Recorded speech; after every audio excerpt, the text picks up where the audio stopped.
เมื่อในปีคริสต์สองเองไป สาวหาเลือนเอเวเลยมาสาวเก่าวันเนาะจำดีเวียงเจียงตุงที่วันน้องคำลง เอาปึงกูนันต้นนันตาหาเจ้าก็เป็นปอใจคำหงแม่นางเสียงคำเป็นเงาสิเล อันจังได้มีดังเงาเสาตานาเฮาใส่จอแหลงอูนางคำหอมลูกยิง นางอีกคำนางสุพรหอมคำหอมเขาเป็นดังหอดังเฮิน เลยมาเฮ็ดเป็นป่อยขึ้นหังเหมือหอเหมือเฮินเหมือเสียมกาเลยมีปลาป่อยคำสั่งเป็ดตุนเป็ดปลา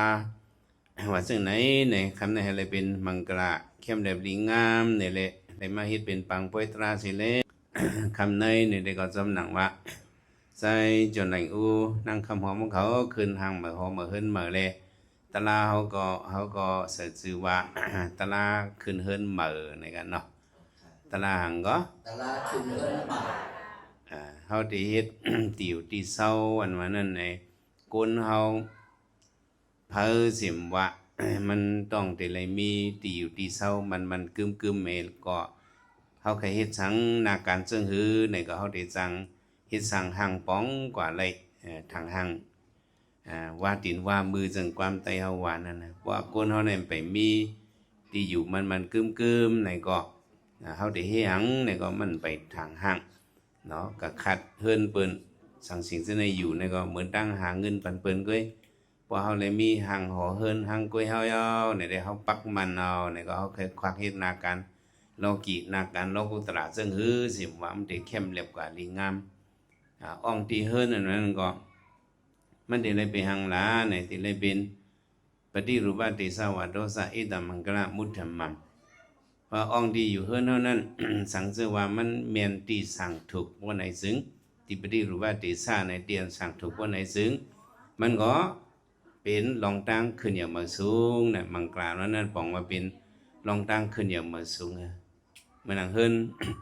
ที่ไหนเนาะใส่จอแหลงอูเขาเฮินกันไหนในก็มันก็เมียนตีสั่งถูกมีอยู่ในเวียงวันหนองคำหลวงเนี่ยก็มันก็เป็นตีเมืองใต้ปอดอกคงในเนี่ยเรียกว่าเป็นเวียง เก่าเก็บเวียงเสาผ้าไต้เฮามากูปอกมันเป็นเวียง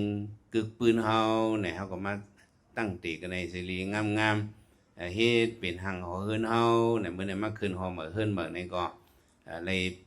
มาปังเอาสังฆาเจ้าเขามาตั้งอันนี้ก็สาพระเป็นเจ้าเลยมาสวดมนต์ถ่อมตะลาสากะเลี้ยงรู้ปีๆน้องๆซึ่งในเนี่ยมันเข้าเป็นมังกราตั้งหลิวตั้งดูตั้งตัน อันเฮาเป็นเจ้าคืออย่างพุทธบาสารมาเนี่ยว่าเฮาเฮ็ดเฮิรนหนึ่งหลังเอาเนี่ยก็เสียมปอกเขาเมียวเขาต้องวนปลาเข่งพลาเฮาตีไว้ตั้งเลยในสองวนปลาวนเขา เฮาวนปลากูเฮิรนเอานะเอาเฮาเดี๋ยวไว้ก็เลยเข่งพลาเฮาตีไว้ดังเลยตีไว้ดังเลยตีลีให้เฮาบ่ได้เป็นตีนับยำเฮาเนี่ยเฮากันเฮ็ดหอยเฮ็ดเฮือนเอาเฮาหาตีเข่งพลาในปองว่า เฮาเฮ็ดเขียงพระเนาะปองว่าเฮาเฮ็ดปันวิหารพระเป็นเจ้ามกอมพิษก็ที่เมืองเฮาเมืองมันและเมืองใต้ได้ก็เฮากันเฮ็ดเขียงพระในหอในเฮือนเฮาพี่น้องใต้เฮาสมัยก่อนนั่นแหละได้ก็เขียงพระนี่มันแลบไว้นอกเฮือนแลบไว้ก็แล้ว นอกเฮิน เมื่อก่อนในเขียงพระในเปิ้นไว้นอกเฮือนเป็นเนื้อว่างของก็เปิ้นเฮ็ดหอมมันหั่งกล้วยกล้วยกาสายงายมันแหลกลายมาบ่ไว้นอกเฮือนในเฮียงไหนพระเป็นจอใกล้สันกับเมืองไทยเนี่ยวันนั้นน่ะพระเป็นเจ้าใกล้สันกับเมืองไทยนี่ก็เปิ้นเอาไว้มาปังพระเป็นเจ้าเขามาอยู่ในเฮือนค้าในเฮ็ดนั้นก็เป็นจังนั้นมาใกล้กับที่เมืองศรีลังกานี่ซ้ำถ้าเฮิรนเขาในคำมีเข่งพระเป็นเจ้าพุทธก็เมืองศรีลังกาจะเป็นเจ้าพุทธนั่นไงก็ในเฮิรนเขาในคำมีเข่งพระเข่งพระเขาไว้กันเลยในเขาเอาดิจ้องวางก็เพราะว่าคำมาปังทุกภาเจ้าเขาดิมือกระเฮิรนมือกับซ้อมมือกับเป็นในซ้อมวันซ้อมเนยในกันเขาปังบ้าเขียวพระเป็นเจ้ามือจอม ติเกียงก็เลยหางเฮียนไม่เป็นอุบคำอุบเขียวแก้วซ้ำไห้กองให้ก็ปางบนเจ้าเขามือก็เฮินในเป็นพิงทุงเมืองศรีลังกาคำไว้พระในเฮินเขาเมืองไทยได้ก็ไว้ได้ก็หัวเมืองไทยเขาก็หัวรีเพียนด้วยเนาะหอเทวดาได้เขาไว้ตั้งดอกไทยเขาได้ก่อนเนาะในว่า เมืองมันเมืองไทยเขาได้ก็อ่อนพระไว้ในหางในหอเขาได้ก็เขาก็ไล่เฮ็ดเวียวิสาพระเป็นเจ้านั่นน่ะเขาไว้พระก็ไว้เขาก็เฮือนเขาก็ไล่เมื่อไว้ดีกันที่จ้องก็ไล่ให้มันเป็นซึ่งไหนแต่เดตีตั้งห่างหอต่อเฮือนหนึ่งหลังนะเขามาด้วยเขามาเอาพระเป็นเสาขึ้นห่างขึ้นหออ่อนตั้งในกรมพี่ดอเขาตั้งอันนี้กษารู้มือว่าเนี่ยเนาะอันนี้บอกว่าเขานับยำพระเป็นเสาเจ้าคือยำพุทธภาษาใต้เขานับยำพระเนี่ยเอาซ้อมพิงทุ่งห่างหลาเนี่ยเอาซ้อมพิงทุ่งจะหอคำหลงเมืองราชจูจะหอคำหลงเมืองไหนราชจูครับเมืองราชจูจะหอคำเป็นพิสาราเขาจะหอคำอาสัจศาสตร์เขาในเขาเป็นเมืองราชจูจะหอคำเมืองราชจูมันจะติดตั้งวันเหมือเวียงเหมือเที่ยงตีหนึ่งในอันเรียนลินเขาจับกันตั้งเมืองลิศวีนั่นเมืองวิสีเนี่ยก็ว่าเนาะเมืองวิสีตึงวิสีเนี่ยเขาเขียนกันห้องน้ำกังกากันเนี่ยเรียนลินเขาก็เต้าเอ็นแห้งกันเนาะคนลิศวีก็มังปก็แห้งอยากมังปก็คนอาสัตสัตคนเมืองมากระทาคนเมืองราชจูเขาในแห้งอยากเขาใกล้เปลี่ยนปางตึกกันใกล้กันสองคำอาสัตสัตเป็นพิสาราเขาวนว่าตีเรียนลินในเขาหลู่ไรมีเวียงเขาตุดตังเวียงอันเฮกังเมืองราชจูเขาติดตังเวียงตังตับตังเวียงแทงเวียงหนึ่งนะเขาก็ตังเวียงปัตตลีปุตนะเวียงหังปัตตลีปุตในมาในดินมหาวกะปาลิเซาเนาะสุนิติวสักการะสุดในนั้นปามาในอันนี้ว่าเขาก็ตั้งเวงเนี่ยก็เขาก็เลิกอองตีมันอองตีกองตีสั่งถูกกันเลยตีเฮ็ดตีแล้วเดี๋ยวไว้ห่างหอจะหอคำอองตีแล้วเขาสันติไว้คนมัดฟ้องเมืองเขาอยู่อองตีแล้วตีไว้โหซึกเขาอยู่ในอามัดพ้องเมืองหลงสองเกาะสุนิติเลตังวสักการะอามัดหลงสองเกาะในอุปการเนี่ยเขาก็ดอกลอกลิ้นเขาก็ไม้อองตีแต่ที่เฮ็ดหอแต่ที่ตั้งเวงนั่นนะเวียงนั่นไปมีหางนี้เขาก็ตั้งเอานั่นอันเดไว้ปอกหางนี่เป็นเดไว้ปอกหางคนพ้องเมืองสองก้อนนี่ก็เลิกอองตีเหตุตั้งเวียงก็แม่ว่าเห็นนั่นก็พระเป็นเจ้าเลยตั้งเจ้าญาณเขาหาปักเจ้า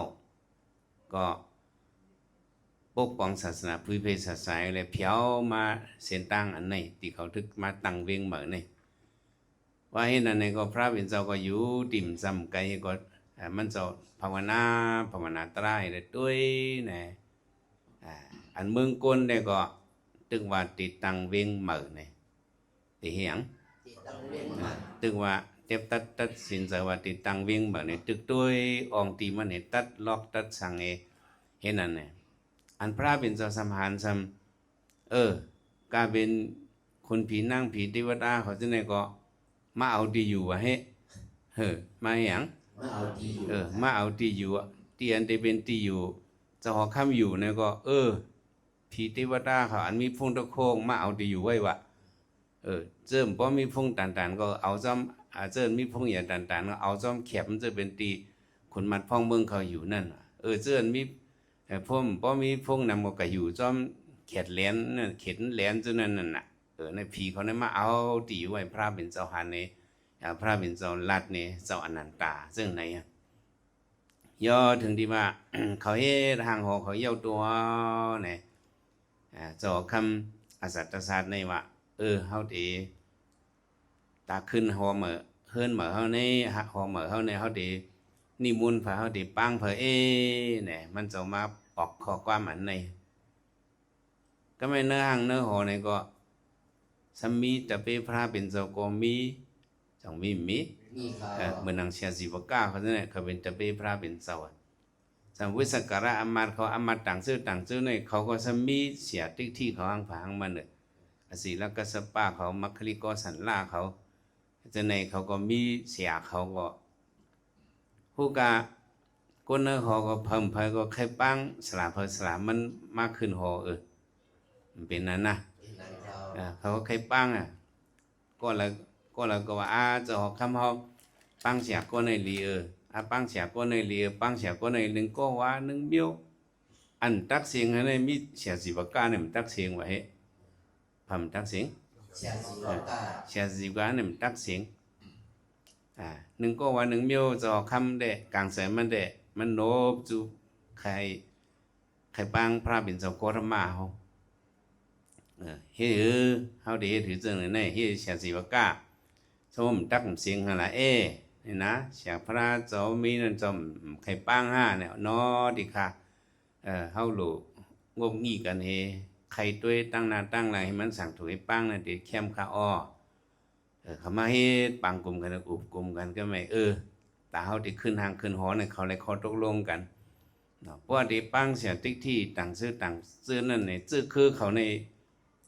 มันหู้เงินมันหมังก่อนเนี่ย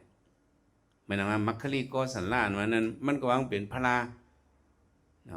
มัคคลีนั่นบอกว่ามัคคลีนั่นบอกว่ามาอย่าเนี่ยน่ะคลีในอย่าปันมาคลีในอย่าบรรลุอย่าบรรลุห้องว่าจังไหนเนาะมาคลีในกรรมติปราเราติใครว่าจังไหนกะมาคลีในอย่าบรรปราดว่าจังไหนกะอย่าบรรปราดตกว่าจังไหนอันเป็นมัคคลีเนี่ยมันเป็นคาเจอร์กวนเฮินสะเทเฮินหนึ่งเนาะมันทำใกล้เป็นก้นหางใกล้เป็นก้นลึงล่างเป็นก้นหาง ลึกล่าง ลึงล่างในป่องว่ามันใกล้กังเนี่ยนะใกล้กังนั่นนะลึงล่างนั่นน่ะเฮ็ดสังก็ผามโยงจังได๋ใกล้เอายิบสังก็ใกล้เอาลูดดกก้นแม่นั่นจ่องมีมีเจ้า มันเป็นก้นแม่นั่นน่ะว่าตั้งเฮาว่าได้ก้นลึงล่างเนี่ยนั่นได้ไหมเพราะว่ามันก็ยีบหวานให้ลิงามๆแม่ลัดกว่าเนื้อเกียกังผู้อย่าก้นลงไผหน้าไผตาเบิ่นจังกับเพียวสังสิมันก็กับเพียวก็ยิบกว่าพอเลี้ยงมันสำวางติงมัคคลีเอาลิอย่าปันรูทีอย่าปันล่มนะซึ่งหนังความไตเฮาว่า1โก1ตาย1อาย1ลมเป็นมัคคลีแนว1โก1ตาย1อาย1ลมมันแทนโกเข็นกับปลัดขี้เลือดก็เอาล่มโปรเนี่ยโคก็เฮเพิ่นหวานข้าวหวานพักก็เฮเป็นมั่วเฮก็มันหลีอายเปิ้นให้มันเรียนไปป้องเรียนไปเนี่ยก็พอเล่งสเทเขาว่าลำยอบเลยเปิ้นกันลำยอบมาเปิ้นยอบเฮ็ดจันในเสือมันก็ร้อนเชิงไปแล้วเปิ้นจันในผาดงมันก็ร้อนผาดงเป็นป้าหังเฮ็ดเรียนออกเฮินกว่าหลีอายเปิ้นให้ก็อยู่แนวเถินไปนี่ก็ผู้อยู่หึงมาเปิ้นทำกะหานี่โอ้มันได้นุ่งหังเป็นเจ้าเมียดป่วยนี่ก็เอาเป็นพระไปเที่ยวนั่นพวกมาใครเงินคือในมังก็ในเป็นในค้าเนาะพวกขัดไปเอาเสียลงศิวกาหันถึงได้เอาอามาตย์หลวงเฮาวุสกราเขาหันถึงว่าแต่ได้ขึ้นห่างขึ้นหอยพวกถึงในเด้เจ้าพระบินเจ้ากรมามาในเด้เกียนเจ้าลูกติเจ้าคือขุนมานี่ลูกอะไรมา ลูกอีขุนมา ลูกดีคุมชื่อขุนขุนลูกดีเจ้าคือขุนมาลูกดีกันเลยมะ ขุนมา ลูกดีเจ้าคือขุนเนาะเขาเป็นขุนสากีนั่นน่ะเนาะขุนสากีเมืองกบิลวุฒิมาอย่าก็มาเป็นพระเป็นเจ้าว่าจังไหนก็เฮาคากึ่งดีปังพระเป็นเจ้าเลยพระเป็นเจ้าโกรมาเลยตะเบตะบันเจ้าข้านี่ก็เจ้าคำเขาคุณพองเบิงวุสการะเขาจังกับปังเอาพระเป็นเจ้ามากขึ้นห่างขึ้นหอเขาเฮ็ดหอเขายกเอาพระเป็นเจ้าก็มาสุดมุนมังกราบันนี้เมืองในก็เขาเป็นเวียงปัตตลีปูดในก็เลยเป็นเวียงวันมนกลกึนต่อถึงวันเหมือนในวันเหมือนในได้พิสุปันพองยามติเหลียวในได้เวียงปัตตลีปูดนั่นในมันยามเข้าเป็นเวียงสื่อเสียงหลังอันต่างสังขยนาเวียงหนึ่งต่างสังขยนาปอกกำ3ในปอกกำ1ในเป็นเวียงราชจุป ปอกกำสองนั่นเป็นเวียงเวสาลีปอกกำสามนั่นเป็นเวียงปัตตลีปุตนะแล้วเป็นเวียงกึกปืนอันหนึ่งพวกกับแถวเวียงนั่นก็เฮาติไลหันลักเสาหินจอคำอโศกะอันเอาก็โหสังสีต่างไว้เหนือลักเสานั่นเนี่ยมันล่มไปแล้วเปิ้นเอาไว้ในห้องในปืนมิวเซียมนั่นในพวกกับด้วยในติไลหันในเป็นเวียงกึกปืนต่อถึงวันเหมือนในเด็กก็ซื้อมันแหลกลายก็เป็นเวียงปัตตนาเนี่ยเป็นเวียงหังเนาะเป็นเวียงปัตตนาในซึ่งเมืองปีหานั้นปีหาสเตทเนี่ยมันเป็นคาปิตอลมันเป็นเวียงหลวงมันเหมือนซึ่งเมืองไต้เฮาเป็นเวียงโตนตีนั่นเนี่ยมันเป็นเวียงปัตตนาเนี่ยเนาะเวียงปัตตลีปุตรเนี่ยมันเข้าเป็นเวียงอันในมาเนี่ยเสียงกึกปืนมาลือหลังมาเฮิงเพิ่งสามารถต่อถึงวันเหมือนในเพราะโดยเวียงหมังเวียงเนี่ยมันหวดวายกว่าบุกบอกเลยเฮายังยินเนอหลีกเนอทำว่าเวียงสาวัตถีในโกนเกินเงินคอนจังจ้ะโกนอยู่เซาตีเนอเวียงนั้นมีอยู่7กุกตีหลายกุกตี7กุกตีในบอกว่าเป็น70 ล้านนำให้โกนเมืองมันโกนสาวัตถีเนี่ยก็กะติเร็วเวียงสาวัตถีเนี่ยมีหายเป็นหมดกึดห้อยสักเก่าไว้กึดห้อยสักหมักอุดยักหมักอุดหักมันจะเนี่ยก็เป็นจุ่มคนคว้าเมืองเขียปานก็คูดตัวเองก็หันห้อยสักหมักอุดจะในวัดในเป็นจองสิตอุดในเป็นเวียงสาวัตถีเนี่ยเขาแตกไว้ปันก็เวียงสาวัตถีเนี่ยพวกก็ถามก้นเมืองอินเดียเขาเนี่ยคำฮู้จักในปืนเขาได้ก็ว่าเนาะวิหาริสิตวันนี้อันนั้นเป็นที่กษัตริย์อารามีเขาว่าเวียงอย่างเวียงลงในเซตที่เรียกว่าสังขารเวียงนั้นมีเป็นวานอ่อนอันหนึ่งก็ห้องว่าสะเฮ็ดมาเฮ็ดเนี่ยเป็นอันนั้นกว่าไปไงกับเฮียงแล้วเวียงลงปัตตลีปุตรในขึ้นมาต่อถึงวันเหมือนในลุ่มหายปีป้อง2เฮงเหลือเนาะ2เฮง6 ปากเหลือปีมาแต่ในเนี่ยก็เวียงในยังตึกขึ้นนักตึกมาเป็นเงาซึ่งเวียงลงเวียงซึ่งเมืองปีหาในก็พังหลาในเมื่อเขาตีตั้งนั่นในบางซื่อก็ว่าก็เมื่อเขาปังผู้ถอดผู้เมียดมาหยิบลิ้นเมืองเขามาหยิบเนื้อหอเขาแหละเขาขึ้นอย่าเฮิงกว่าเขาก็เจ้าคือกูพุทธภาษาเขาก็หยุ่มยำจังในแหละเขามาขึ้นหอมาเฮิรนเหมือนในก็จังในปังเอาสังขยานเขาปังเอาพระเป็นเจ้าขึ้นหอมาเฮิรนมาเขาอันนี้มันเขาเป็นมังกรเลียวจังใจในเขาเลยปังเอาพระเป็นเจ้าก็เพียวมาเยอะแท่งอันหนึ่งเมื่อพ้องขึ้นหอนั่นเนี่ยก็พระเป็นเจ้าตึกโซนว่าหางเนี่ยอันเป็นก้นได้ก็บอกเขาเนาะบอกเจ้าไหนอู้เขาเฮ็ดลิกผิดบอกให้ปังถึงจังจ้ะก็ให้กับพระเป็นเจ้าว่าอย่าไปลืมปังปลาผีไว้อย่าไปลืมปังหังเทวดาเทวปุตรเขาเนี่ยอย่าไปลืมปังปลาเขาก็มันเป็นเจ้าน้ำเจ้าลิ้นนั่นน่ะเมื่อไกลก็แรงยินปู่จานเขาก็โอกาสเทวดาจังจำจ้ะในติเลยนับยำเขาติเลยนับยำเขานับยำผีสวรรค์เจ้าเมืองในทุ่งสามไต้เขาเจ๊เมื่อมื้อซึ้งกว่าในเขาอันกันนับยำผีสวรรค์เจ้าเมืองมาไต้เขาเมื่อเขาไปเป็นเจ้าคือยำพุทธภาษานั่นในเมื่อเขาไปเป็นเจ้าคือยำพุทธภาษาในเขานับยำผีสวรรค์เจ้าเมืองผีอูผีเมเพราะกับด้วยพี่น้องใต้จงในเมืองเขตเนี่ยเขาไปซื้อพุทธภาษาเขาดึงนับยำผีอูผีเมเหมือนจังเขเขาไวคุมป่าเหี่ยวอูเมนั่นเขาก็ตึกไว้เส้นนั้นพี่น้องใต้จงก็ตึกเฮ็ดเส้นนั้นในก็เขามาเป็น เจ้าคือยำพุทธภาษาเนี่ยก็เขาก็ลืมผีสวรรค์เจ้าเมืองน่ะใต้เขาก็นับยำผีสวรรค์เจ้าเมืองอันนั้นอันทอดให้เปิ้นเมียให้เปิ้นได้ว่าเป็นพระตราสังขารเป็นอีหยังใต้เขาเนี่ยเขาไว้ว่าผีในเมียที่พระตราสังขารในเนื้อเจอใต้เขาเนี่ยวายปอกจังว่าเขาวายปอกผีสวรรค์เจ้าเมืองเนี่ยมันเป็นอันเปิดให้กังปันเขาเนาะเขาก็ยุ่มยำจังไหนแหละเขาก็นับยำแต่เมื่อก็ไว้สวรรค์เจ้าเมืองนั่นในเขาปุ่มมันเอาเขาว่าไว้เพราะเขาไว้ในเต็มเลยห้อมผ่ามือ2ผ่าจ้อมกันให้ไว้ว่าจังไหนแต่เลยไว้จังหนังอามาตเขาไว้จะหอคำยกมือ2ผ่าอากันให้ไว้และให้จังนั้นในเป็นทุ่งสามไต้เขาบอกตะโกนตะเหลียวได้ใครหัวความมือเพียไปไว้จังพระเป็นเจ้าจังไหนได้สรณกุงเขาจังยศ สั่งลดกว่ากันมันสั่งยอมกว่าเฮาเมื่อเฮาไว้เสมอเนี่ยเฮาได้เลยยกมือสองผ่ามือเนี่ยอย่าไปจับกันซึ่งน่ะอามาตย์เขาไว้จะหอคำนั่นในผ่ามือสองผ่าในยานกันวันนึงคือไปเป็นไว้ซึ่งไหนไรให้ซึ่งไหนไว้พวกสุสติญาเนี่ยสุดเลยยามหันเจ้ารถเจ้ากาเขาพวกเขาหอกาเรียบกะหิมหอสวัสดิวดาหอสวรรค์จงเมืองไหนเขานี่คอนกาเขาติดเนี่ยเขามือคนหนึ่งคนนี่ไหนจังใจเดี๋ยวเขานับยำสลามซึ่งไหนก็ถูกอ่ะอะไรอ่ะสองคอนสลามซึ่งไหนก็อะไรอ่ะแล้วก็การเจ้าชาน้ำจางปางแต่มันว่าพวกก็เป็นผีสวรรค์จงเมืองได้มาเจ้ากาจะไหนได้ก็เรียวมาหินชาดูในวะเขาถามเฮียงจะเสียมานี่นะเอาหมูยิงชัดแล้วนี่เข้าบนนอนหลีนอนหวานมันติ๊กฮอนติดในเพียดตื่นติ๊กมาเนี่ยพวกก็เป็นผีสวรรค์เสมองได้เจ้าก้าเนี่ยก็เลยหมูยิงชัดตรงนี้แต่ว่าเรื่องไหนวะอันนี้ได้ตั้งหันถึงเผยมันกับอันนั้นได้เจ้ารถเจ้าก้าเขานับยำสวรรค์เสมองแหละเขานับยำปันหูนั่นนะเขาเพียมาหิมจะห่อในนับยำมันเนี่ย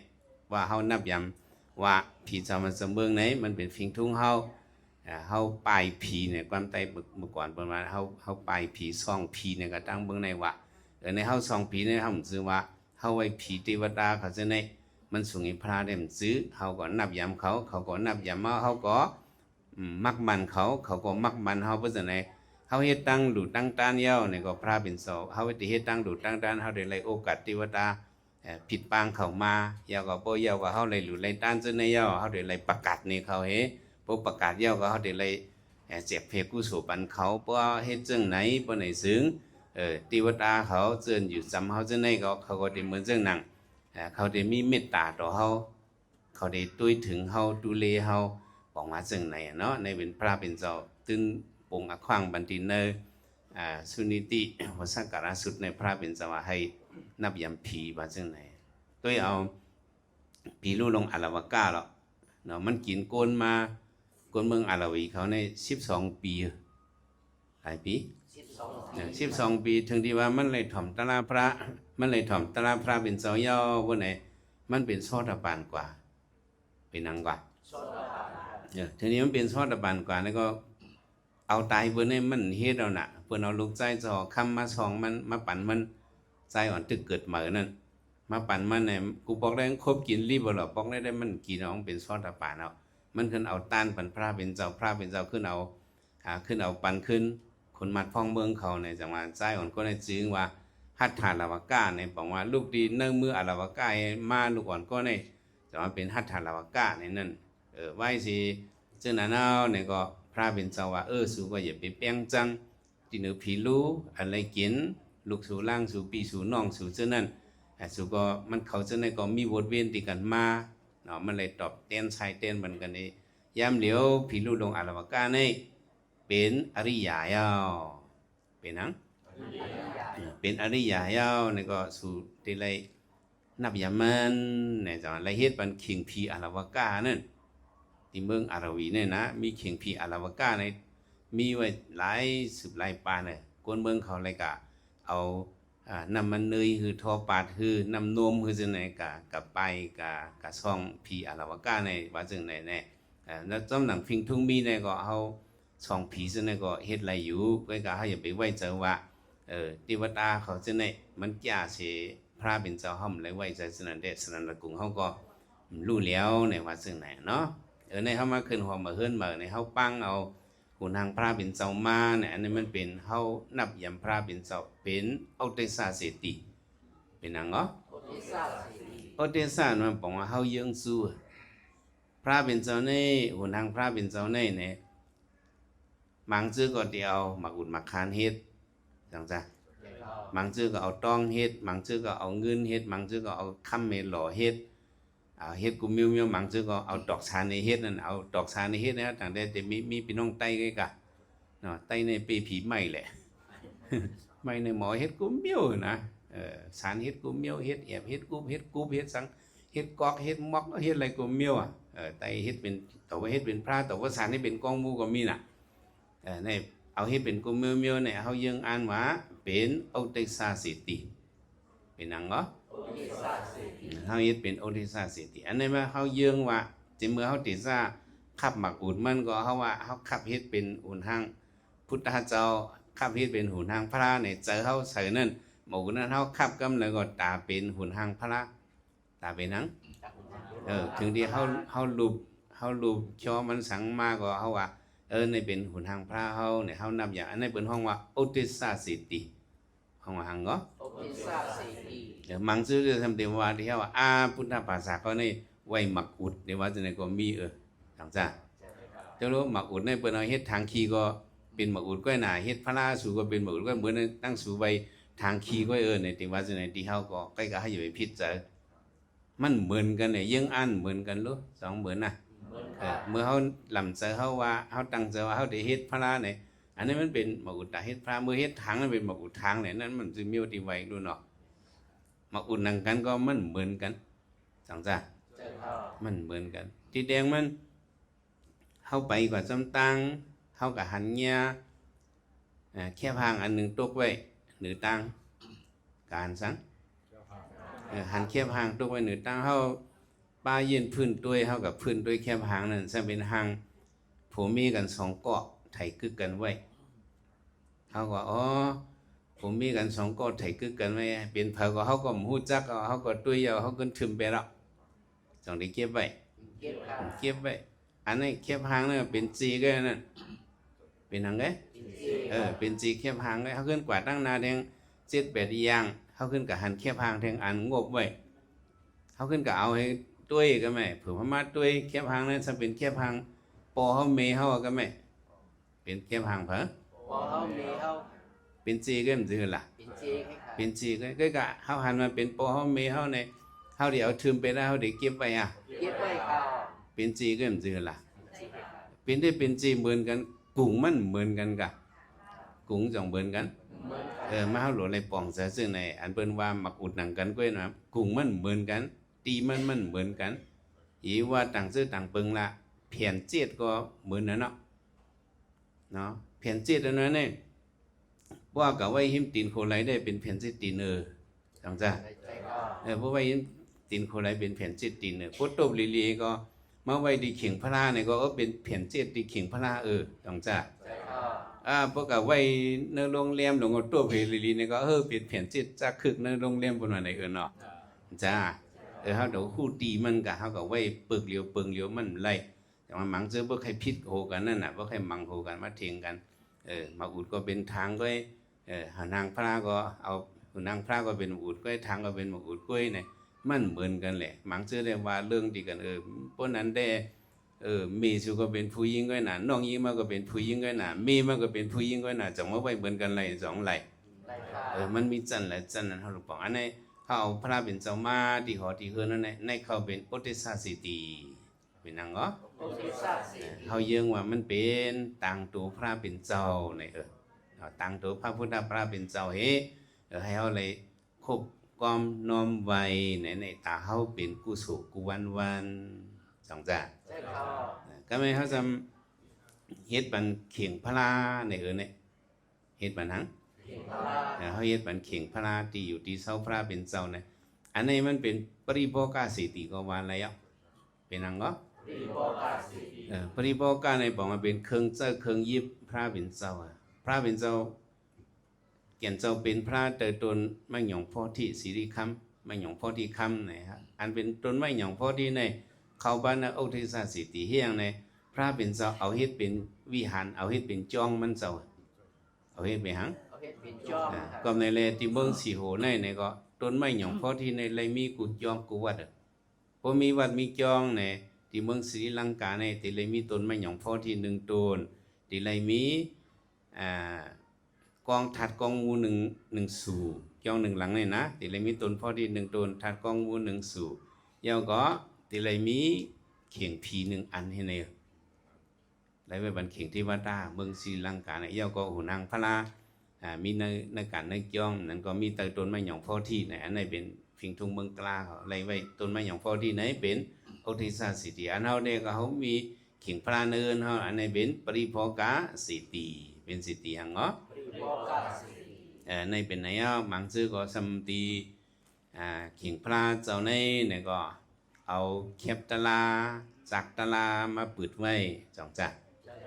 ปืดไว้ความวันปลีกฮือตะลาเสียเจ้าเขาฮืออันนี้เป็นธรรมะเสติเป็นนังเนาะนี่เป็นธรรมะเสติเนี่ยเขาเลยมาไว้สาเขาหลู่เหมาะอันหนึ่งลงก็ยาที่เข่งพระเป็นเจ้าในของพระเป็นเจ้ามีนะเฮือนเขามาไผ่นาเข่งพระก็เฮ็ดให้เขามีสติสมาธิให้เขามีหยังจิเมื่อเขาเตะใจยังคืนเฮือนมาก็ดีเมื่อที่เข่งพระเตะเมื่อหลู่หมอกน้ำไผ่เต้นเตะเมื่อหลู่เขาซ้ำพักซ้อมเนี่ยอันนี้มันเป็นจากกุศลกุกรรมยังคืนเฮือนมาหลายอย่างก็เป็นยังตีนกุศลเนาะอย่างหนึ่งกรรมกาขันมันเดี๋ยวสิคำสิบเกียบอันนั้นเป็นอันไหนเขาหลุดด้าน เขาซ้อมพระเป็นเจ้าเนี่ยก็เขาก็นับยำเหมือนเรื่องหนังว่าหลุมหมองน้ำไผ่เต้นเนี่ยทุ่งจำเขาว่าอันไหนมันมาจอมหางเขาลามตัวก็ที่ยืงเอาเจ้าอนันตาเจ้าหังเนาะเจ้าอนันตาในไหว้เสียพระเป็นเจ้าเอาปรินิพพานเย้าในมันจะเรียมลุ่มลาพระเป็นเจ้ามา20 ปีเลยหลายปีเลยเมื่อ20 ปีไปถึงนั่นในพระเป็นเจ้า ไปมีก็ลุ่มลาเจ้าอันจำตัวจะในพระเป็นเจ้าไปไว้เนาะมังปอกว่าเป็น ยาฮันเขามังปอกว่าเป็นเจ้าสุนตามังปอกว่าเป็นเจ้ายาฮันต่างเจ้าต่างป้ามังปอกว่าเป็นเจ้ายาฮันปกติปีอาจนก็มีลุ่มลาพระเป็นเจ้าเนาะมันหนังโมฆะราษาเขาสังเขาด้วยในลุ่มลาพระเป็นเจ้าให้เพียวกับตีตนถึงหมังบงอันหนึ่งเจ้ายาฮันป้านั้นว่าพระเป็นเจ้าเนี่ยว่าที่ทนหมังบงในกัดเย็นหนาข้าวใครกันนั่งตะลาไหนวะใครกันให้ยังใครกันนั่งสมาธิเหตุการณ์กรรมฐานเนี่ยพระเป็นเจ้าว่าอยู่เจ้ามีขับไปป้าเหลียวก็คนป้าจอยสปิดก็มีสั่งการหลวงคนป้าจอยก็มีขับไปป้าเหลียวก็ค่ะออกเจอใครนั่งกรรมฐานแต่ผมไม่นั่นอาจกี่อ่านไหนวะสปิดเจ้าเขาตั้งสั่งการหลงเจ้าเขาเลยเอาขึ้นเลยพวกเจ้าเขาเอาคาดิว่างเป็นเนรีเนาะเนี่ยก็มีอยู่ คาดิว่างเป็นเนรีนะพระอย่าไปว่างมาในพระเป็นเจ้าอะไรขึ้นหอบเอาสปิดมันเจ้าเฮยาก็เอาสั่งการหลงป้ายเนื้อโหมานเจ้าเลยออกเข้าดังมาเจ้าอีหันป้านะกันนั่งสมาธิก็จะมันนิ่มมาขึ้นเรียนลงมาจนไผ่หลังพระขึ้นมาย้อนเอาสปิดสั่งการนั่นเองพระเป็นเจ้าสั่งว่าเขาในย้ำยาเจ้าเนี่ยไปมีก็ลุ่มลาจำเจอกึ่งที่เอาพระเฮ็ดในสังขารเขาตั้งสิ่งตั้งหลายกว่าหันถึงว่าเจ้าอนันตาในแก่นั่นแหละมันเจ้าสั่งย้อนให้เลยเป็นก็ลุ่มลาพระเป็นเจ้ามันลุ่มลามาเข้าตั้ง20 ปีหลายปีถึงที่ว่าพระเป็นเจ้าเอาปรินิพพานนี่ก็มันเจ้าย้ำลุ่มมาจึงลุ่มลามาจึงก็มันเจ้าดูแลลุ่มลาจึงมันเจ้าเฮ็ดจึงนั่นกลางเหนือเจ้าเข้าพระเป็นเจ้าลูกไหนก็เจ้าอนันตาเสริมมานำสุขนาเสริมมาหังเสริมมานำสุขนาตีนพระเป็นเจ้าสุขนานั้นมาไว้ปะเนี่ยเอาพระจิตหล่อนตั้มปะเนี่ยพระเป็นเจ้าขาเปียงหนังมันเจ้ายำหวานนั่นเนาะพระเป็นเจ้าขายำเตลียวเป็นข้าวยำหูเนินนำเมืองเสริมมาหูเมืองเสริมมาข้าวยำพระเป็นเจ้าลูกสุขนาล่างตาขาข้าวมาหลู่นำสุขนาล่างตาขามันเจ้าวาเสนหลู่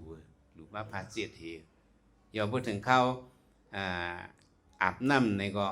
มันจะก็เตียกน้ำเสยเป็นน้ำอาบตีนพระเป็นเจ้าอาบน้ำในพระเป็นเจ้าข้าวยำเลยเป็นข้าวยำอาบน้ำค่ะบนเจ้ากระตุ้งซ้อมมาก็อะไรเขาซ้อมมาก็พระเป็นเจ้าข้า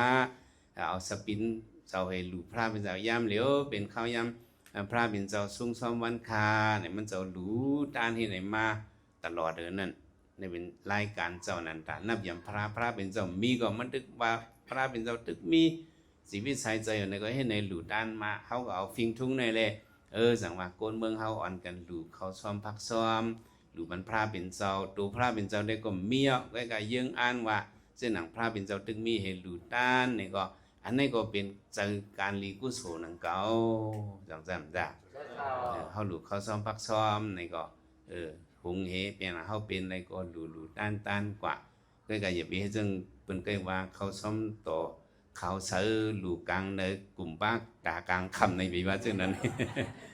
ก็มองว่าหลู่ด้านนะครับลืมจุดนั่นน่ะเนาะ คำจุนให้ก็ว่าเขาซ้อมต่อเขาเสือลูกังเนอกลุ่มป้าตากลางคำมันว่านั่นอยู่ว่าเจ้านั่นเนี่ยเนาะแล้วนี่ก็มีไม่ออกกล้องเนาะมีตู้เสาปลาหนึ่งเมืองมันเนี่ย อันนั้นปลาในปับลิกแต่ก็ตัวชินตีรีเนี่ยเป็นเสียคู่สอนเฮาเป็นก้นเฮิรนมันเป็นเหมือนเจ้าทักเฮก็เฮ็ดก้นเฮิรนก็อยู่ในไผ่ลุ่มศาสนาเนี่ยกัดแขนลีเกอองปฐมโจคิงก็เนี่ยแต่ก็ตัวชินตีรีเนี่ยนะซึ่งมันต่างเป็นคู่สอนเฮามาสอนบันลีเขาที่จันจอมศาสนาซึ่งเมืองดีอย่างกรุงเนี่ยมันเตรียมปั๊บอันหนึ่งตีว่าเปลี่ยนดูอีพิยาสามียเนี่ยเตรียมลองก้นไตลุกขึ้นนั่นแหละเนาะก้นไตลืมคิงไงขึ้นลุกขึ้นมาดับวันเนี่ยเสียเจ้าลงเจ้าหนึ่งเนี่ยมันเจ้าเป็นกินเหแหละแห้งขาดเหเอามันเจ้าตายลืมกว่ากำเอาเจ้าเปียงกว่าตายลืมเหแหละมันเจ้าฮอดกระถึงเมืองสวรรค์นี่อยู่ฮอดกระถึงเมืองตะวันติงสาในวะกับเพียวกันละกับเพียวที่เมืองสวรรค์เมืองตะวันติงสาในก็โอ้ก็หันหออันนึงมันว่าโอ้หอนี่เป็นหอเพอไปมาอย่าไปมาคึกไปมาเข้มมันก็ทำเป็นหอพระในเขาเจ้านั้นก็อันเปิ้ลหอเจ้านั้นก็ว่าอ๋อเป็นหอดอกกะหล่ำมะอันว่านั่นเนาะมันอยู่กันเลยอยู่ดังเขตปะโก้ในเอาอยู่ดังปะโก้ในวันนั้นวันในหมายเฮิรนกันในกว่าลาดป้ากันวันนั้นเสียเจ้าในก็ต้องไว้ให้ก็มันขึ้นคู่โตมากขึ้นเปิงคู่โตมากก็อังโกลืมไว้เนาะโกนั่นในพวกหึงมาจ่องจังลืม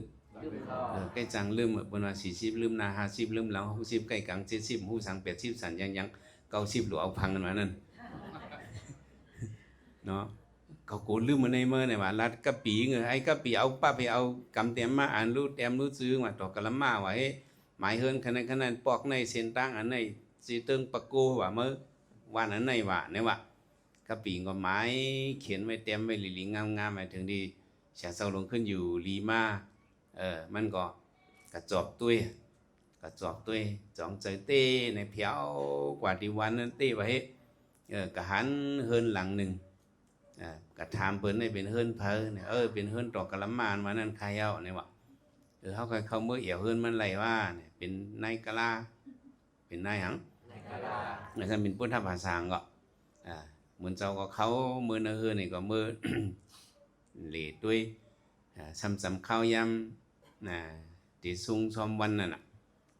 นายนี่ก็หันจะเช้ายกคิงเผียวลูกตาเขาลูกกันไหนกันไหนมาใครมาทวงเนี้ยแมวเขาจึงนั้นจึงไหนเนี่ยว่ะจะเช้าสั่งถูกก็เนี่ยข้าวยำซุงซ้อมวันก็ข้าวอะไรเฮ็ดเป็นเจ้ากาลาตานะย้อนกลับซ้อมวันเนี่ยว่ะเฮียนเขาซ้อมไม่มากับเจ้าเช้ามันเฮียนมาใน2 ผืนหลายผืนมุนจอมมีหลายป้าเหลียวก็มุนจอมตัวเฮียน2 ผืนนี้ไหนเนี่ยวะตาผืนได้เฮียนสูงอินหิมเข่งพระถ้าผืนสำเฮียนไผ่เติงนั่นเต็มอินเฮียน2 ผืนเฮียงในเนี่ยห้องดังโกนขาเจอวันเกิดเนี่ยมายองผืนซ้อมไม่กับหรือพลานต่างยังก็ขึ้นกับหรือบันเจ้าเสียไปไหนก็มันอยู่ที่ครึ่งกลางผืน2 อันนั่นเองนายก็ในเฮียงเนี่ยเอาวีอ่อนในวีปฏิผืนซ้อมในส้มก็ว่าพระเป็นเจ้าขาข้าวยำติดอยู่ในเป็นข้าวยำซุงซ้อมวันขาซุงหลีขาเหมือนในคาตะเปียวเฮ็ดพักอันในหลูคาพักเต็มเป็นพักมิวในคาหุงเอาเหมือนในคาเขาซ้อมก็เป็นเจ้าในคาซุงวันคาในเป็นน้ำพริกตำหวานคาในวีก็อุพระเป็นเจ้าเฮนั่นกูวันเนี่ยไผ่มุนเจ้าก็วีมันอาจจะช้าซุงก็อย่าไปอ่านหนาคาได้เฮ็ดไหนกูว่าเนาะในวะพอถึงข้าวยำซุงซ้อมวันมาไหนก็ขาวก็เฮ็นเขาซ้อมปักซ้อมเป็นอังคาเป็นอะไรก็ข้าก็หลูพระเป็นเจ้าพวกยาก็ข้าก็จุ่นในจังไงขึ้นกินซุงว่าจังไงวะเขาซ้อมปักซ้อมได้กินเถือกอยู่ก็อันจุ่นมาไหนก็ต้องกินเถือกก็ว่าเจ้าค่ำลงเป็นพิสาระก็ยำกินรู้พระเป็นเจ้าจุ่นบันมันเจ้าค่ำลงก็ยำกินก้นมังจื้อได้ก็ว่าเขาซ้อมปักซ้อมมันหลูพระเป็นเจ้าเนี่ยมังจื้อว่าลีกินกระถอกตกลินเป็นก็มีมังจื้อก็กินก็อ้อยนกอ้อยหนูก็มีก็ก กินก็พิษเก่าเฮาหลวงปองสาในเนาะในเจ้าฉันนั่นก็ว่าเมียวเมียวเฮาเฮ็ดในมาหึงว่าโอ้สิมาฆ่าหมอฮู้ในวะสิมาฆ่าหมอฮู้ว่านับยำพารานั้นข้าก็เฮ็ดไหนหรือมากูวันหมุนเจ้าในบ่สาธุจอมกุศลในกะลานั่นว่าเฮ้ในมันเป็นทางในเป็นอาสินกรรมเปิ้นว่านั่นน่ะเป็นอังเนาะอาสินกรรมอาสินกรรมเฮาเลยเฮ็ดกูวันเนี่ยมันขาดเทวันนั้นอันเปิ้นห้องอาสินกรรมไว้พระกูวันนับหมักตกหมักกูวันภาวนาตระกูวันจังได๋ต่างซ้อมในกูวันต่างซ้อมซ้อมพระเป็นเจ้าหลุมบอกน้ำไผเด่นกูวันอันนี้เปิ้นห้องอาสินกรรมห้องว่าเนาะอาสินกรรมตะกะเขาอีไปถ่อมพิษกรรมที่ว่าอาจิงนากรรมนี่ได้อย่าเป็นในห้องว่าอาสิงนกรรมห้องว่าเนาะอันเฮ็ดอยู่กูวันอันไหนมันเป็นเอ็นแห่งกุศลเยอะเนาะกุศลเยอะเป็นกุศลตลอดเปิ้นห้องในห้องว่าอาสิงนกรรมเนาะที่สุดมันเฮาเป็นเจ้าคืออย่างพุทธภาษานั่นเด้ปุ่มมันในเขาก็สั่งไว้ลูกเขาหลานเขาเมื่อดินนอนไว้พระจังไกนอนนาในจังหวะอันนั้นเขาอย่างเขาว่าซึ่งนั้นที่เฮาในปองว่าให้เฮาเป็นอาสินกรรมเหมือนนั้นให้เฮาเป็นหังอาสินกรรมปองว่าพวกเฮาจำตินอนเฮาไว้พระนอนในใจเฮาในฝึกซึนเขาใส่กว่าใจเฮาเป็นหังกว่าอันพระเป็นเจ้าสั่งสอนที่เนอวัดปฏิโมกข์ว่านั้นสาสิตาประโยชน์เดวานำเฮ็ดให้ใจเฮาฝึกซึนเขาใส่แล้วมาเป็นอันไหนเฮ็ดให้ใจเฮาฝึกซึนเขาใส่เมื่อนั้นว่าสุขเฮาหาเป็นก็เฮ็ดการเฮ็ดงานนี่แหละถือไหลขย่อยลงมาว่าไหนจึงพวกเผียวมากระเฮินนี่ก็ไอเตียวเผาก็มันก็บินเด้อ2บินนะบ่เป็นเช่นนั้นมาเนี่ยเฮาเผียวมาเฮินเฮาตามคำนี่ก็เฮาต้องมาอาบน้ำสุกโตสีคิงเฮาจังจ้ะพอสุกโตสีคิงเฮานี่ก็ตัวเฮาจังจึนเสจึนเสนั่นเป็นตากายะประโยชน์ตบันให้ได้ตัวเขาจึงใส่ทั้งว่าเหมือนนั่นเนาะเสื้อคู่เขาก็อันเขานุ่งไว้ในเนี่ยพอเขานุ่งหึงมาก็มันก็เหม็นไข้มาพอเหม็นไข้มาเนี่ยปอเขาแมวเขาตั้งเกียงตรงสองถอดให้สองร้อยไปนะเสื้อมันตักชิงร้อยด้วยพอถอดให้ร้อยเป็นก็เขาเจียวถอดเจียวร้อยก็มันก็เจียวเหมือขึ้นเลยต่างจากก็พังในเขาไว้ให้มันไข่หึงเลยเขาเจียวซักเจียวร้อยก็สึกหัวก็ขึ้นเหมือขึ้นช่างว่าเขาซักร้อยให้บอกไว้อยู่เหมือนจังเขาแผ่นหยิบมอใน2 พื้น 2 ไฟเขานั่นพวกลำพืดน้ำมันก็พักเจอในโกในลำพืดในมาซักมาร้อยก็มันขาวขึ้นเหมือนเก่าต่างจากนี่ก็เหมือนนั่นเนาะแต่ว่าอุเมลเขาปุ่มวันไหนเขาสั่งว่ากลางค่ำมาลูกเขาหลานเขาอันกันไว้พลายเอาไว้จังไกนอนเลยนั่นปองหางเขาอยู่มาในโลกาในอยู่ซ้อมไอพื้นไอไฟอยู่ซ้อมโลภะโทสะโมหะกำท่าก้อนกำวาก้อนในเป็นเจอขุนชาวว่าลำเหมือนนั้นอันเขาเป็นเจอขุนชาวว่าลำนั้นถึงที่เขามาไว้สาพระเป็นเจอตั้มคอยไว้สาพระนี่ก็เจอเขาเสืพวกเจอเขาจึงเสือกว่านี่ก็วันนั้นในวันเป็นวันมีมังคนมังกรหลายแต่ว่าเงื่อนเวการหมึกเลือกเหตุการณ์ลีสีเจอเขากูสุคำพระห้อมาหนังในฮาวาหลุดจอมไปอันพระเป็นเจ้าฮอวะเนาะสัพพะปัสสะอักรณะกุศลสัพอุปสัมปทาสาสิตาประโยชน์เทวนาอิดังพุทธานาศาสนามันว่านั้นเอากันว่าจอมเงื่อนเวการหมึกเลิกเหตุการณ์ลีสีเจอเขากูสุคำพระฮอมาหนังไหนเขาหาหลุดจอมไปเขาที่เลยจอมไปอัน ขอสั่งสอนอ่อนดีพระเป็นเจ้าสั่งสอนมาแต่เขามานับย้ำพระเป็นเจ้าอันว่านั่นเนี่ยเปิงลงมันเขาหลุดถ่อมความพระเป็นเจ้าเราได้ถ่อมพังความพระเป็นเจ้าเขาต้องได้เลยถ่อมความพระเป็นเจ้ามันจะสั่งสอนมาเอาที่เลยเงื่อนเวการเบิกที่เลยเลือกเหตุการณ์ลี สีเจอสีมโนโหใจให้จึนจางสีเจอเขากูเนี่ยเจอเขาก็รวยมันจึนเฉินมานั่นบ่เฮ็ดจังไหนตื้อกำจอมเนี่ยเฮาขึ้นหอมเฮิรนมาเฮามาไว้เข่งพระเนี่ยก็เฮาอย่าไปลืมตีเฮิรนเฮาเนี่ยมีพระเป็นเจ้าเนี่ยเฮาก็เลยมาเฮ็ดเป็นลายหมอกหม้อน้ำเฮ็ดต่างซ้อมดูหมอกน้ำไผเต้นนะเป็นการเฮากูวันทางจังจ้ะก็ในรัฐใครรัฐในลองจีเต้นไผเต้นในอีกหนึ่ง เนาะ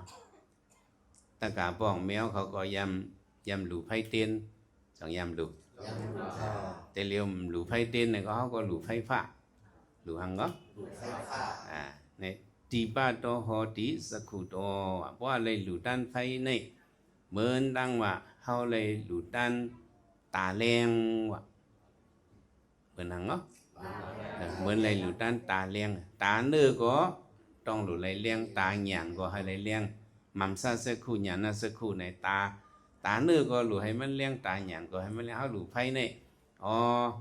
เขามาหลูไฟในบอกว่าเขาหลูตาเลี้ยงหลูหยันมาตาเลี้ยงเอากันว่าจอมเคยตาเลี้ยงจึงอย่าปีมึงปองคึงหลูไฟตาเคยตาเลี้ยงจึงอย่าปีมึงปองคึงหลูไฟตาบ่หลูไฟเต็นดีพระเป็นจังได๋ให้เลยมีหยันมักตาเลี้ยงสิกำคาเฮาต้องสู้ต้องซึ่งในเนาะเก่งตัดโตสักขุโตโหติเนี่ยพระคนผีถามพระเป็นจังขึ้นแต่ว่าติบาโตโหติสักขุโตบ่หลูไผในเหมือนดังว่าดูตันหยันตาเลี้ยงเอาก็ไม่ไผเต้นเนี่ยเฮาไตเฮาต้องสติไว้เต้นเนี่ยเนาะมันได้มีขี้เต้นขี้พึ่งขี้เต้นจังจ้ะแล้วก็มีไสมันมีหยังแถมมีไสมันเฮาจะไผเต้นเนี่ยเฮาต้องยุบสติด้วยไผเต้นเนี่ย มันเนบันภาวะเฮาเนบันสังเฮาเนบันภาวะเฮาอายุขีนะกัมเมขีนะอุปยขีนะอุปิสิริกะกัมมะเนี่ยมันเนบัน4อันเนี่ยมาว่าเฮาไตไผเต้นเนี่ย เพราะว่าใส่เต้นใจเต้นนั้นมดกว่าเชียงกว่าในก็ไผในจองได้วัดหมายหนึ่งในโบใจมันใส่มันมดก็ไผเต้นในวัดหมายสองใส่มันเด่มไปมดเกยกะขี้เต้นขี้พึ่งในสมมดกว่าในก็ไผจองได้หมดในก็หมดหมายสองในเป็นเรื่องไผหมดในหมายสองหมายสามใส่มันก็หมดขี้เต้นขี้พึ่งก็หมดเนี่ยอันไหนล่ะจองได้หมดในเป็นอันหมดไม้3 มือไม้4ใส่มันก็ไปปาหมดขี้เต้นก็ไปปาหมดก้อยกาลมมาเป่านั้นก็เมียงโดนมาพัดเสิร์เนาะเมียงจูจีมาพัดเสิร์ปุ๊บไผจองหมดเรื่องไผหมดมี4ลายอันนี้เป็นภาวะเฮาเรื่องไผหมดมี4ลายมีหลายลายเพราะว่าเฮาก็มันเป็นไผเต้นเหมือนไผเต้นนี่เฮาตัวก้นเท่ามังก้นแต่ที่เราอายุก้นมีว่า75นี่มังซื่อน่ะอยู่ต่อถึง75จังไกตายมันน่ะจังมีนั่นเพิ่นเฮาว่าอายุเข็นนะอายุเสียงแหละก้นเฮามันเสียงสุดปานกว่าก้นมังซื่อซำอายุไปเสียงตึกหนุ่มตึกกำเฮลูกหายตายค่อยจองมีอันนี้เป็นกรรมเมฆเขนากรรมเขาเสียงเหมือนเรื่องขี้เต้นขี้พึ่งในหมดกว่าสังเวยน้ำมันไผสิมีนั่นก็น้ำมันหมดกว่าเพราะน้ำมันหมดก็เต้นในก็วอดสองหมดหมาย3ซ้ำกวนเอามังก็เนี่ยอยู่อายุพุทโธสังจ้ะอายุพุทโธเนี่ยเนาะกรรมก็หมดอายุก็หมดแล้วจังดีเสียงกว่าก็มีก็มีนั่นจังจ้ะนั่นเป็นหมาย3หมาย4ซ้ำขี้เต้นก็ไปเสียงใจมันก็ไปเสียงก็เต้นในซ้ำญาณสังในตื้อใส่มันก็บวดกว่าจังจ้ะมันบวดกะ เนาะมาหมดกว่าให้ก็อันนี้มันเหมือนจึงหือไหนโกนเฮาเนี่ยมันต้องแต่ละญามังกรในติญาอุปิสิทธิ์ก็กรรมวันหลังบุญวันหลังเวียนบุญเวียนมาหลังวันหลังมาล้ำขึ้นก็โกนมังก็ตึกเล็กเล็กน้อยก็ตายกว่าก็มีจังจ้ะจังว่าสุก็เพราะว่าเฮาต้องสติว่าเฮาต้องสติว่าอ้อเพราะว่าโกนเนี่ย ลองตายเนี่ยเนาะลองตายเนี่ยมันมีอยู่4มิ้วนะตองไว้เนาะลองตายเนี่ยมีหลายมิ้วลองตายมี4มิ้วบอกว่าอันนี้บอกว่าให้เฮามีมรณานุสติให้เฮามีหยังเพราะมีมรณานุสติในโกนเฮามันไปหังมันได้อยู่ลงโดลืมคิงเนาะติลืมตัวลืมคิงเฮียงเลยลืมตัวลืมคิงเนี่ยมันกลุ่มมวลเกี่ยวจอมสายตาจอมสายหูจอมสายคูหลังจอมสายซบจอมสายโตมันได้มวลจะจอมจังไหนเลยมันลืมเฮ็ดการลีกุศลลืมเฮ็ดสังลืมเฮ็ดการลีกุศลในอันนี้เฮาเป็นคนมาหนึ่งจัดในเฮาโหลลืมการตานหน้าการศีลาการสัมถะการวิปัสสนานี่มันเป็นน้ำเมียดน้ำตอนอันเฮาอะไรมาเกิดเป็นโกนแล้วเฮาอะไรเฮ็ดเต็มทนเพราะมันเป็นโกนเนี่ยเฮาเคยเฮ็ดตานหน้าศีลาสมถะวิปัสสนาเฮาเคยเฮ็ดเนี่ยมันมีโอกาสที่ได้ไรเฮ็ดจังซั่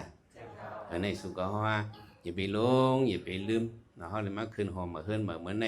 เฮาเลยมาถ่อมยินลินทำตลาเนี่ยสั่งเวกาก็ปาเฮาเลยเฮ็ดอาศินกรรมที่นั่นก็ปายก็ เฮาเลยมา